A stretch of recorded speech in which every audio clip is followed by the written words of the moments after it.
नमस्कार भावांनो, आज चालू असलेल्या मौजी वडूस मैदानामध्ये नक्की सेमी 7ला झालं काय, निकाल पेंडिंग होता, निकाल काय दिलेला आहे हे आपण या व्हिडिओमार्फत सांगणार आहोत. तर भावांनो, जस्ट एक मिनिटापूर्वी समालोचकांनी पुकारलेला आहे, निकाल दिलेला आहे, गाडी बाद दिलेली आहे. खरं तर आज खूप खुश होते सर्वजण. बकासूर रोमन ही गाडी चांगल्या रीतीने पळाली होती आणि सेमी पास झाली होती. पण भावांनो, ऑब्जेक्शन आल्यानंतर निकाल पेंडिंग ठेवलं होतं. आता निकाल दिलेला आहे, गाडी बाद. त्यामुळे आपल्याला बकासूर आणि रोमन ही गाडी पळताना दिसणार नाही फायनलला.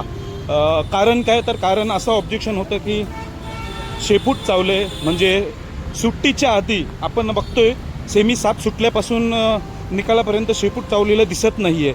मग कधी शेपूट चावला, तर असं समजतोय की गाड्या सुट्टीच्या आधी शेपूट चावले असं फोटो होते. तो फोटो समालोचकांना कमिटीला दाखवलं, त्यामुळे निकाल दिलेला आहे बाद दिलं. खूप वाईट वाटतंय. खरं तर चांगलीच गाडी पळाली होती. आज ड्रायव्हर देखील दिलीप नाना नव्हते, किशोर ड्रायव्हर होते. किशोर ड्रायव्हर आज पहिल्यांदा बसले होते. पण गाडी सुटायच्या आधी हे अशा घटना झाल्या होत्या. पण तोच फोटो कमिटीला दाखवला आणि आपली गाडी बाद घोषित केलेली आहे. असं निकाल आलेला आहे. बकासूर आणि रोमनची गाडी बाद. खूप वाईट वाटतंय. आज खूप दिवसातून चांगला गुलाल मिळालेला होता, पण शेवटी तिथेही ऑब्जेक्शन आलं आणि गाडी बाद केली. खराब वाटते. धन्यवाद.